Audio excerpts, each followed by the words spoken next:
All right, everybody. We are back. We are back for our book, The Art of Coaching Teams. Here we are. We are moving nicely through this book. We are in chapters 7 and 8 today. So chapter 7, cultivating healthy communication. Chapter 8, making good decisions. It just made me smile when I flipped to that chapter and I saw that name. That made me smile. Making good decisions. All right, so let's start. Would someone like to start? I could certainly start. I have nothing but notes, but if someone else would like to start, that's even better. Chapter 7 or chapter 8?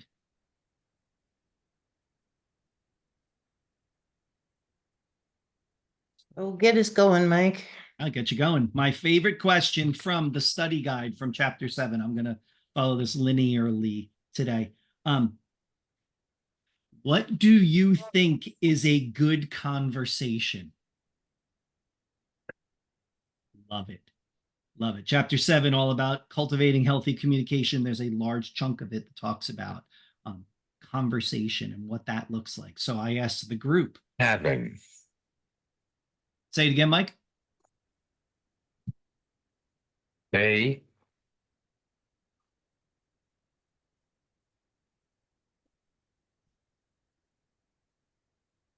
Back.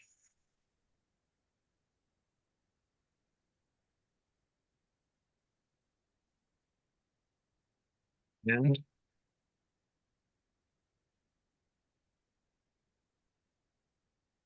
forth. Between.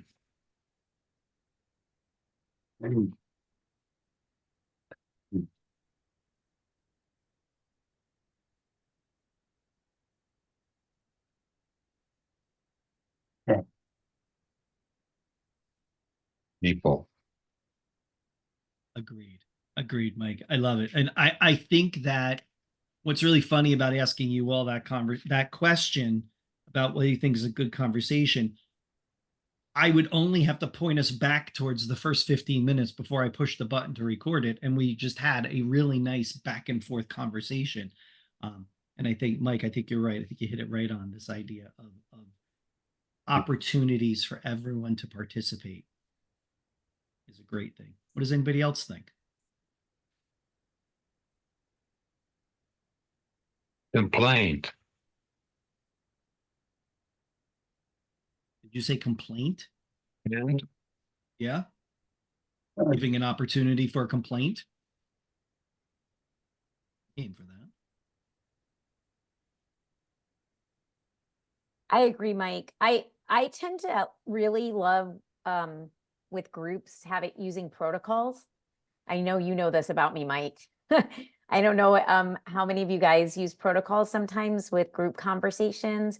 And I think it speaks to just what Mike just said, which is having the back and forth. And then what Murata just said about everybody having a chance to speak, but then also people having a chance to listen, right? yelling. Which is just as important. Yelling? Yelling. Back and forth between people without complaint and yelling. Oh, without complaint. Oh, Mike was still finishing. Mike, we assumed you wanted Sorry to complain about and that. yell at people, but you were giving us the whole. Sorry, Mike. Because Mike, if you're into complaining and yelling, I got a meeting for you. I'm all for it. Those are fun meetings. No, I think that's really true. You know, thinking about that, that idea of allowing others the opportunity to say what they're thinking, really listening to people, really taking that moment and really digesting it. One of my pet peeves in a meeting is if someone starts to talk the second my mouth closes, I'm kind of nervous about that person because that means that they weren't listening. It is not you, Mia, not for a long shot. but you know what I mean? Where you see that person kind of, they're already starting to speak, waiting for you to stop. And I think that in some of the better meetings that I'm in, more gets said in the silence than in the speaking. I think that that's a really powerful thing in conversation. Also, I think that if you use the process observer I think that's a really good idea, to, keep the conversation in focus. Yeah, Mary, And I then, agree. or at the end, um, the process observer has a report, but then you can kind of reflect on that, and then improve on your conversation, Yeah, you know. I think you're right with that. And as the book continues to reintroduce this idea of the process observer, it starts to feel even more powerful as you think about how that can impact all of these other pieces. Um, my one concern about the process observer is that person so invested in the observing that they don't get to actively participate. And so and that's the part that every time I read that pop up in the book, that was instantly comes in my head. I'm like, yeah, that would be awesome. But if Well, that maybe you person should is rotate that. exactly, and they do mention that in one of the previous chapters, the rotation. Go ahead, Gail.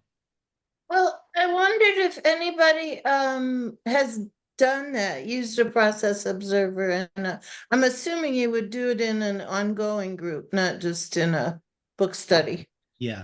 Although yeah, it could be valuable, but it it feels a little the word that comes to mind, and I'm not quite sure why, it feels a little dangerous to me that you're assigning somebody to critique the group. And which sets them apart. And I'm just curious, she's very invested in the idea, but I'm just wondering if anybody's ever done it. Yeah. Well, in Toastmasters, we do it all the time. In what? Toastmasters. I'm in Toastmasters, and so, Toastmasters. Yeah. yeah. And in that context, Mary, that makes sense, right? Kind Mhm. of the thrust of a Toastmasters is to help you all become better at this idea Yeah. of sharing your ideas with a group. So I think that makes sense.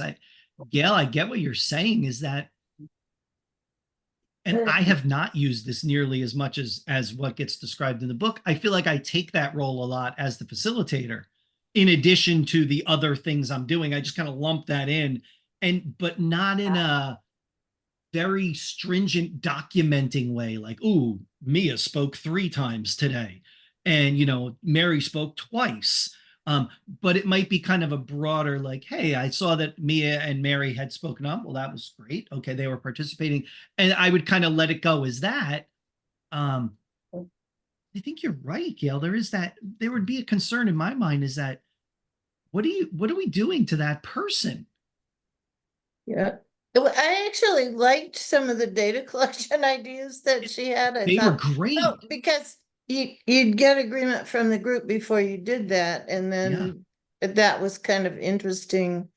That would be the group saying, yeah, we want to know how we're doing as communicating.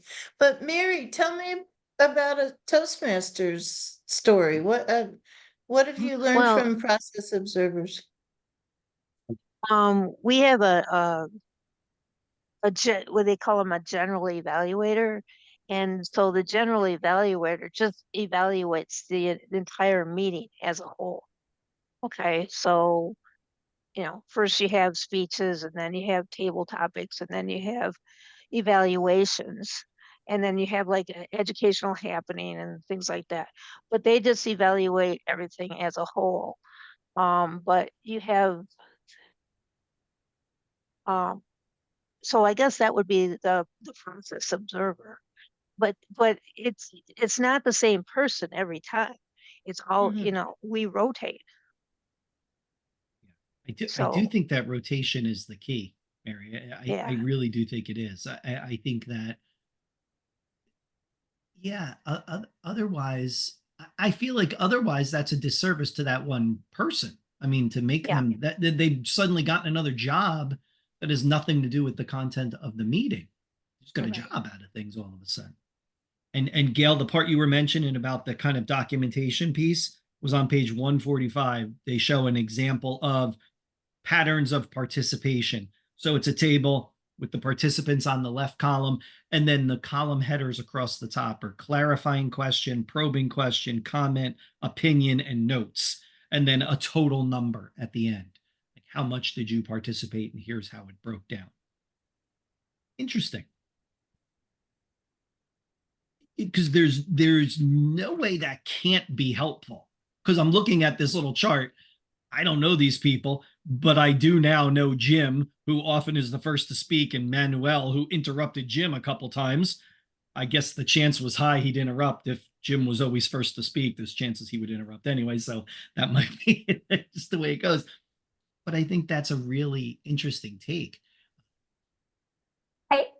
I would caution, Mike, that we might be cautious about interpreting the data without knowing the topic, right? Yeah. Because meaning like we don't necessarily want to assume, I guess, a lot about the people, because maybe if it was a different topic that the other people were more passionate about, Correct. they may show up as the interrupters or Yeah. the first one to speak. I wonder. I mean, I guess it just depends on the personality, but man, I think this is great. I also think it's a proceed with caution, and you'd probably have to prime the pump with your group about, right? Because once the group knows this, then do they just always assume that Jim's going to be the interrupter, and then Jim is self-conscious about interrupting, which is great or whatever, but then do you become so self-conscious about your roles that you don't share the information that you need to, which I guess that's again why I love protocols, because it gives you a role. Yeah. And so then you don't have, right? And so that you can be just worried about your role, as opposed to, oh God, I'm such an interrupter, and now I'm not going to speak the next time we all get together. And I think there just has to be a lot of trust. I don't know. Those are my thoughts. Yeah, I think so too. And that goes back to the statement that Gail made, is that this is not something you might pull out for a one-off meeting, but something that is for a long period of time, over time. Because you're right, Mia. I might look at this, maybe this chart gets shared with me as a facilitator, and I see these numbers for Jim, and I go, well, that's kind of out of character for him. But you're right. Maybe this was an area that he's very passionate or knowledgeable about. Because as I look in the chart, I feel bad. I don't even know Jim, but he's taking a hit right now. But Jim, you're a good guy if you ever watch this. Jim was first to speak, but Jim had a lot of opinions and a lot of comments. That makes me think right away he had a lot of knowledge about this area they were talking about, because he asked no clarifying questions and only one probing question. So I think he had a pretty good base of information, is my guess. Making guesses here now. I don't know. But yeah, I think those could, you're right. The very next meeting, who knows, it could change completely. And it could be something that he asks a bunch of questions because he doesn't know the information. So, or he could just be a know-it-all. You're right. I mean, I don't know. Jim, let us know. I'll post this on our YouTube channel. Jim, drop a comment. I think it's a skill that to have clarifying questions and probing questions. You know, I think that's a skill. It is. I agree. That And I think you're right, Mary. And I don't know if some people are just not comfortable asking a probing question in a meeting also. So you might never see that from a person. That doesn't mean they're not engaged and not participating. It just might not be, back to Mia's comment, part of their personality. Because for some people, I think some people and some of the teams I work in, I just, from talking to people, I get a sense that they equate probing question with being rude to people. And so they have this kind of correlation in their own head. And so they won't ask those kind of questions. Interesting. Other thoughts on conversation? This was the best part of the whole chapter. This was really very good. I kind of they like, tell me, go ahead. Who's talking? they tell me I shoot from the hip and I get in trouble for it. So, you know, There are so I'm worse trying things. to quell that down. It's okay, Mary. Julie, what were you going to add? And then Mike, I'll go to you. Oh, sorry. I was just gonna say, I kind of liked, because I did find that other part, was a little, maybe a little intrusive for, in a group that I was just thinking about, any group that I've been in, but I like the part about on the next page, 147, how do I listen? Because that was kind of more on self-awareness. So it was a skill for them to be able to look at and do on their own, and to be able to check that out without it necessarily being brought to the attention of the whole group, but to be self-aware of how they listen, what they're listening for, what is going through their mind when they're listening, and to be able to, get their thoughts more in order of where they want to be when they're listening, and to be aware of what they're doing to make themselves better listeners. So I like that part. I thought that was a good activity to do. That I could be agree. done in any group, really. Right, in any group, and just as a professional in general, to just better yourself. But those questions were those kind of statements were really good to get you thinking and reflecting. And everywhere in this book that there's kind of like reflections, I love those, and I put big stars next to it in the margin, because I really like that idea of giving teams, equipping them with something that helps them be better at participating.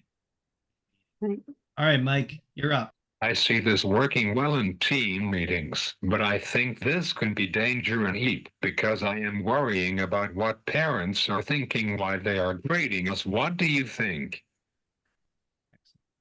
What does everybody think? Dangerous in IEPs, is that what? Yeah. Yeah.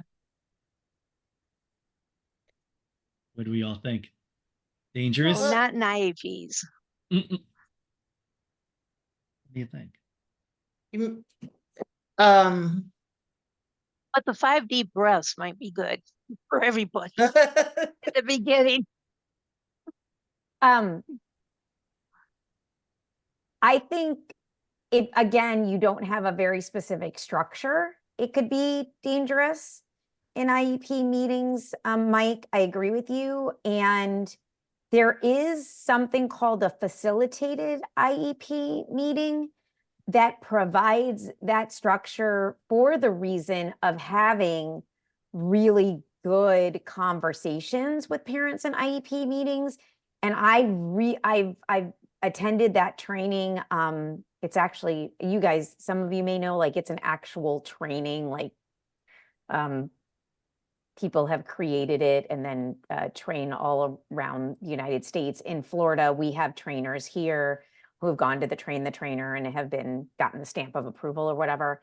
And it uses some of the principles that are discussed here, but in a very clear structure, so that there's not just like this willy-nilly, like, kind of, yeah. Yeah, not a free flow necessarily, but kind of it's chunks again, right? Here's how we're going to move through it with this kind of spirit of good conversation and all of these other things. I got to tell you, some of the best IEP meetings I've ever been to have been some where people have explicitly said in the beginning, I am looking forward to this conversation.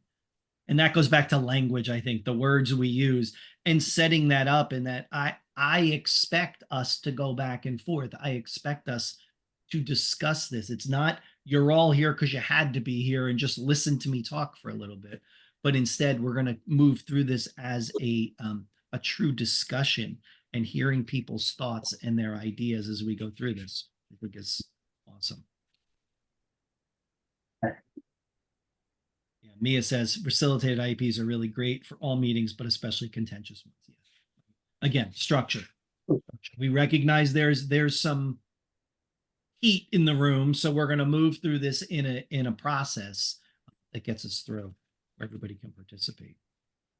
Very good. Well, and I try in every meeting that I facilitate, I guess, to just at some point in the meeting say, how we doing?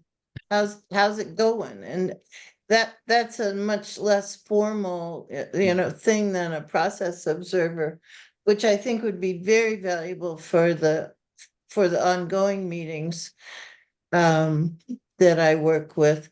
But Mike, you made me realize that IEP meetings are ongoing meetings, that we're having one or two every year for every kid, and that's basically the same group of people. So Correct. that's an interesting, I think I want to learn more about facilitated IEPs from those of you who know it, and maybe not be a process observer, although that might be helpful too. I don't Yeah. know. I don't know what I think. It's interesting.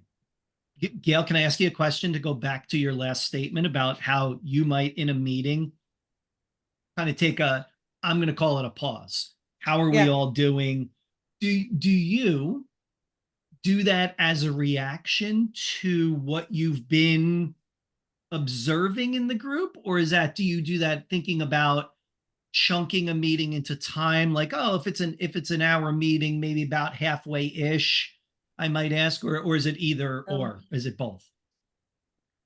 I'm not sure. I think it's both. I don't have a system in mind, but I do think that it's really critical for particularly meetings where we want feedback from people, about real topics like the myths and facts document, to stop and say, how we doing? And the other thing I try to say is anybody not getting a chance to say what they wanted to talk about? So that's harder sometimes when there's a presentation or something, but for a real meeting, I think I do both. The other thing I wanted to say was, for me, I may have said this before, Zoom meetings and Zoom skills are a whole different set of skills than running a meeting with people in the room. Like in several of the Zoom meetings that I facilitate, there's always somebody who's typing in the chat, but never explaining what they said in the chat, or saying out loud what they said in the chat, or enhancing it. And as a facilitator, I have to, watching the chat has become a skill that I needed to do, just to make sure everybody was getting their words in. Because sometimes somebody will say, yeah, that's a really good idea, and then that's all they'll say. But if you say, okay, Lori, what did you like about that idea? Then you get amazing information. So Zoom has added an extra element, I think, to some of our discussions. Yeah, I think so too. And I'm one of those people, the same thing. I have all of the boxes open at the same time. I have our screen right now. I have the chat. I have the participant list, and I watch for microphones to kick on. Now, in this one, where most of us have our mics on, so that's not really an issue today. But if it's kind of a presentation with slides and then the participant list too, I'll watch for those mics to kick on because it'll push the person to the top of the list there. And then sometimes you see that mic shut right off. And then I'm able to say to people, hey, Mary, I saw your mic pop on. Did you want to add something? And then a lot of times that person will be like, oh, yes, but I wasn't sure if it was the time. And then kind of reinforce, well, it's always the time. Just jump right in. It's fine. Find a space and just start joining the conversation.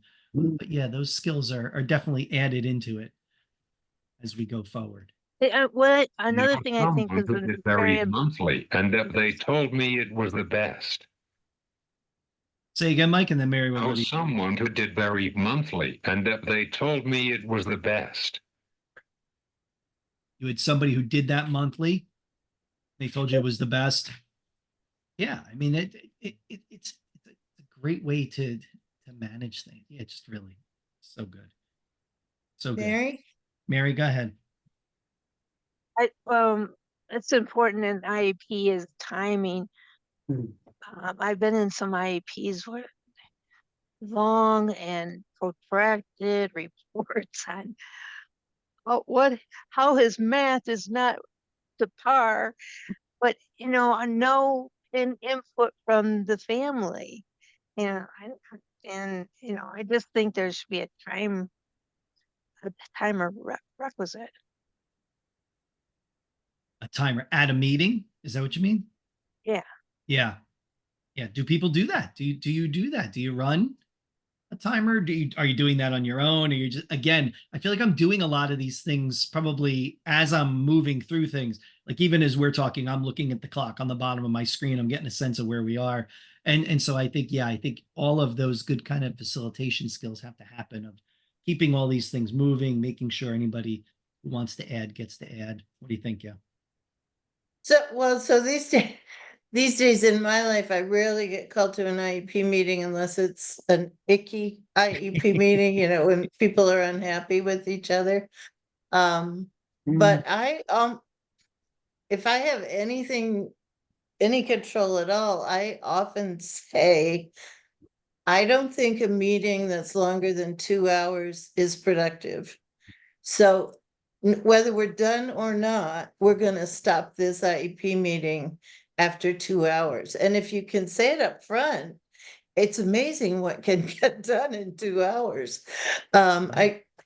She talked about that earlier in the book about, rules for the meetings and stuff like that. And to me, that's just a given. If we're going past 2 hours, we're all exhausted and we can't think anymore anyway. So let's come back to it. Yeah. And you're right. She did that. That was one of the early chapters. We talked about the group norms and things like that and pulling together all of that information. The last chunk in this chapter that I thought was really good as it gets towards the end is all about feedback, giving feedback. So your process observing whether it's formal or informal, however you're doing it, and then providing feedback to other people in your group. And I thought she had a really nice list, her kind of list of things to do to give good feedback. Timely, ask for permission, look inward to make sure your feedback is coming from an honest and kind place. There's a book for business executives. I do a lot of reading in business because they are so focused on process. Correct. And I learned a lot from that. But there's a book called Thanks for the Feedback. It's my favorite book about feedback. Really? Love it. Go ahead. Sorry, I stepped Okay. on your bottom. You were going to say what the bottom was. Do you say the bottom of the title? I don't know the bottom of the title. It's like, thanks for the feedback, even if it was how to accept feedback, even if it's unwarranted, unasked for, and just frankly not in the mood or something like that. But it is a great book. You tapped into it. It is called Thanks for the Feedback. I don't know who. Right. I love It's that list. Yeah, add it to your list, Mike. It's great. As you're all talking, I'll look it up. I'll see. But one of the reason I looked at that book was because in the first place was because I was in a situation where people needed feedback and nobody was giving it. And to me, those are the most toxic, the most difficult ones. Things just weren't going well, but we were going to meet every week no matter what. No matter what, right? Yeah. Yeah. Well, I have similar kinds of things that when you just said that, it brought up, I got a little red behind my eyes here because I'm in one of those situations now where I'm tied to a meeting every 3 weeks. They want every 2, but I'm going to push it to 3. I don't know why we're meeting constantly. And these people in their mind have this meeting should be an hour, and it's never an hour. And so I keep saying, well, why don't we be a little, can we be flexible? It sounds like we're done for today. Can we wrap up? No, we're scheduled to go till 11, but we're done and it's 10:40 and we've done everything we wanted to do today. Gift me 20 minutes back to my life. That's the feedback I gave, and that didn't go well. So I was not giving it well. It was not wanting to be received. All those things in that title were not happening on that day, but feedback, so critical. Lori, thank you for dropping that in the chat. You beat me to it. Good deal. Shall we talk for the last 15 minutes about chapter 8? And if you said yes, I would say yes, because you're making good decisions right now. 'Cause that's what the chapter is. Thoughts on the making good decisions chapter? One of the questions that's in the study guide, which I thought was a really good one, who gets to make decisions on your team? And then how would your team members describe the decision-making processes? And I think this is another one as we build our team over time and ask these kinds of reflective questions of them. I think that's a really great question. This made me think of, Gail, you'll like this. Anytime I talk with a group and we talk about quiet and we talk about the indicators, and they ask questions, this is new to people, and they say, well, why would I interview other people in my school? I know the answer to this. And it's, but that's exactly why you're going to ask other people, because I feel pretty confident you're not going to get the same numbers from someone else. And that gives you an opportunity to discuss that. So that's very powerful as a way to start this discussion. And this was the same idea. It's that, if one person knows it, the assumption is everyone else knows it. And it's the same here is, how would your team members describe the process you use to make decisions? It's really interesting. I'll jump in on this one. Go ahead. Because this one definitely spoke to me for sure. I'm used to, like the whole level 3, level 4, the levels of empowerment. Really, I was like, these are great. I'm used to being trusted, doing my job, level 3, level 4, but I've dealt with level 1. And I realized after that experience, I did not stay in that job very long, because it didn't matter what, even when I surveyed the different programs to see what assistive technology needs there were, executive director didn't care because it wasn't her idea. So she had her mind made up, and it didn't matter that I was hired to develop, right, this program and build capacity, and that's not what she wanted. So I was hired to do this. She wanted this, 2 totally different things. I said, I'm out, because I couldn't do anything, including sending an email without it being reviewed by 2 people before I could actually send it. And when you're in the field since the 90s, that's one of those, like, this is not a good situation. You have to trust your team, right, to be able to make those decisions and based on those discussions. I agree. I love that spoke to you, Heather. It spoke to me too. It's on page 165. Level 1, administrators decide and then tell staff. Level 2, Heather's going to start shaking a little bit. She's going to fight through it though. Level 2, administrators gain input before deciding. Level 3, staff decide and recommend. And then level 4, staff decide and act. So and that level 2, I think, is the most difficult. Because if I'm an administrator and I say, look, this is right now in Oregon, we're having a lot of budget cuts. So this is what the budget cuts look like. This is, we're really sorry, but this is what's happening. I don't mean that to sound frivolous. I hope it doesn't, but that's my job. Yeah. And I'm paid to do that. But that level 2, where you want to get input from people, you want to make a good decision. So you're asking them, but you may not agree with what the outcome is. To me, that's really a difficult situation for everybody. It's hard to accept, and it's hard to be the person who has to decide. When I was in school, it was my family and my caseworker. Yeah. Who would, like, in this book it says administrators, but when you were in school it was your family and your caseworker who did that?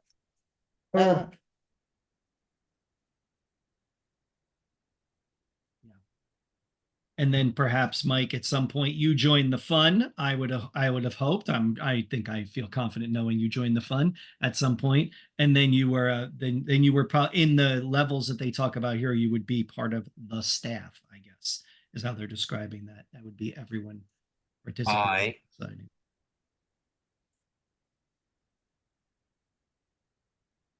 Started.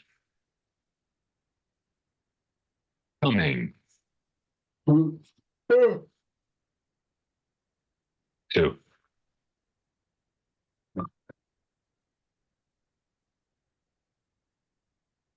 Raise.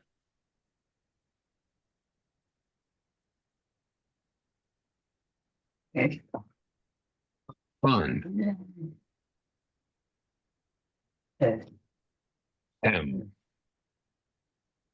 Meeting.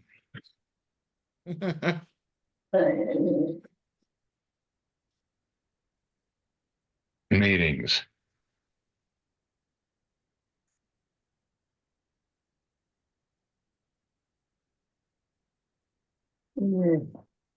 When.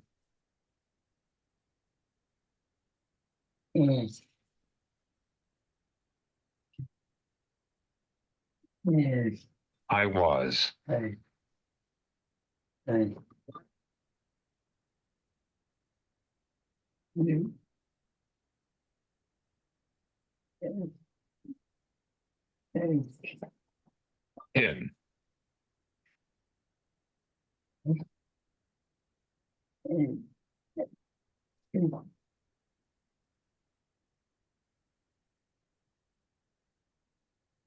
Any.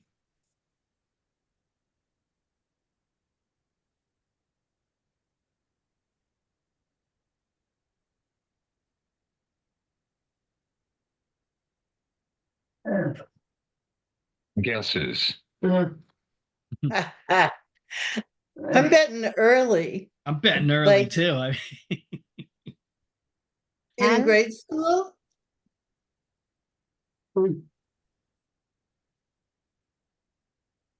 Like right away, as soon as you were in school?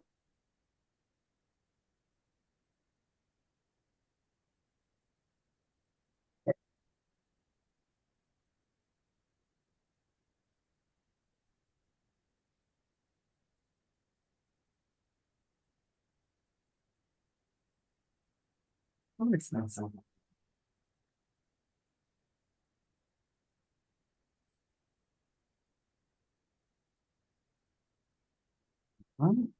Finished with your meetings? Third grade. third I grade. Third started grade, coming wow. to these fun meetings when I was in third grade.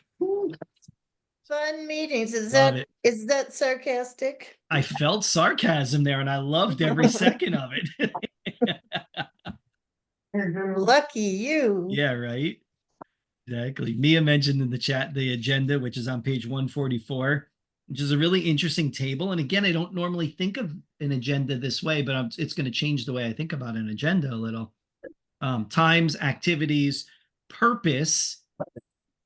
And the purposes they have there: information sharing, community building, learning, planning, and problem solving.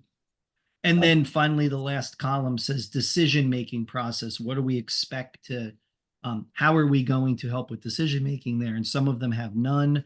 And then on the planning part, they have a chunk of their agenda that's about planning for their professional development, and the decision-making process identified as voting with stickers and a consensus. So again, thinking about how you might approach that and what people can expect as far as Do you know participate. if this, like charts and things that are in this book are online anyplace? I don't know. Does anyone else? She's, I she want this. said that the Elena, like, go to her website. There's a lot of the resources there. This I might got the be study there. guide from her website, but I don't remember if there was anything else It's called there. Bright Morning. Yeah. Wait, I'll put the link in the chat because I have the link open just because. And then you download the tools, and then it has that book, The Art of Coaching. It has the book, and then it Angie, has all the tools. Angie just put it in the chat that Oh, there thank was you, stuff somebody. on her website and printed things from that. Thank you. Okay, great. I saw this agenda and thought, oh, I need this sample. Yeah. I like it. And I There's a need to be lot able of to say, I'm reading a great book. I saw this sample agenda. I thought we might use it for our meetings. exactly. So I thought we that's would me use it. trying to give gentle feedback. Gentle feedback is right. That's the way to look at it, right? And I like this because it also has some of the chunks at the top, which again are important for people to see, I think, is what is our intended outcome? What are our norms that we've decided on? There's that reminder again, like these are the things we as a group have agreed on. And then the roles for the meeting, who's going to do what? I think is really very good. Sticking that one on. Sticking another post-it note on my book for them. Yeah, I really liked it. I can see though how in an hour, well, let's see, this is an hour and a half meeting, right? Yeah, this one was 3:30 an to hour and a 5. half. Yeah. Like I can see in an hour and a half meeting how 15 minutes in the at the top end and 15 minutes at the bottom end could be used for community building, depending on, but like in an hour meeting, I can't imagine that because a lot of times there's so much to talk about. I mean, I can understand like the first 10 minutes maybe Yeah. being community building, and then, you know, after 10 minutes, like we gotta we gotta get to business. Right. Yeah, I feel like you could probably tighten some of that up, right? Yeah, I think for sure. Well, I think what do we always balance? What do we always walk the fine line in these meetings is how much community building warm up stuff is too much and how much wrap up is too much. People just want the kind of the meat in the center, even though sometimes the group actually needs the two end parts. That's the part that's tricky is that they're, You know, if the quality indicators leadership team taught me anything, it was I'm one of those ones, I want to start the meeting and let's get to work and let's get the work done because we know what it is. And, and they taught me so much that how important it was to check in with everybody at the Mhm. beginning, how it was important not to rush through steps because you're assuming that other people are in agreement with you when maybe they're not. And so I have to say thank you to Quiet for that. Helped you grow as a participant of a meeting, right? I Oh, agree with you. There is Yeah. a certain kind of easing into it, and it's a nice check-in. And well, we did it today, right? We did a little check-in for 10 minutes before we started, kind of worked it out, and Yeah. had kind of a how's everybody doing moment, which I thought was great. We're coming up to the top of the hour. We have 5 minutes left. What is the thing from this chapter? The thing that grabbed you that you want to share with the group? I was a little confused about that decision-making grid. So on the left, it's major improvement, minor improvement. Is that like a summary of the whole thing? And then impact is to the right? And then effort is down? Just reading it, you know what I Yeah, mean? so I wish I could hold it up to the screen. I don't know if it's gonna disappear.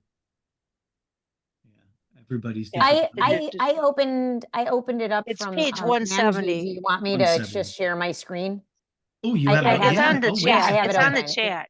It's Hold on the on. Wait a I have it chat. second. open. Yeah, go ahead. You can share your Angie put screen. it on the chat, I think. There you go. Thank you. Can you guys see it? Oh yeah, there you go. Yeah. Okay.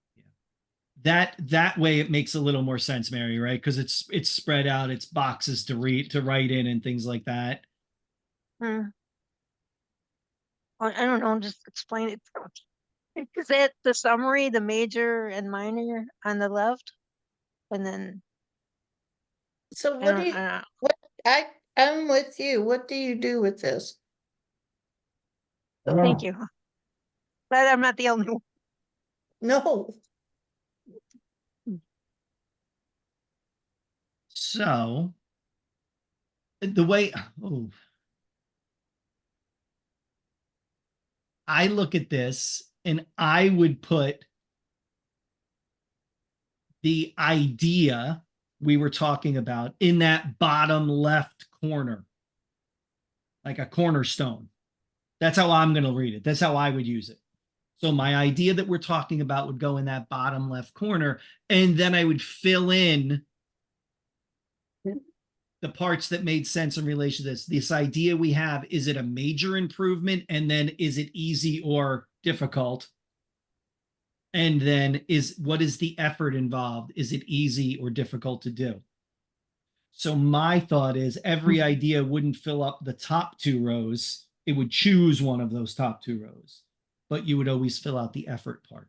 I see Mia shaking her head like she agreeing with me. Yeah. Like, so just pick a topic. Like, for example, let's just even look at like the AT myths and facts, right? Right. So one of the facts is that AT funding is not is available, right? Like it's not It's not available, but it is available. But some of the ideas around how to fund AT might be easy, might be more difficult. So in that group discussion, people would start just brainstorming ideas of funding. And so those ideas would kind of go in that bottom left, like Mike was saying.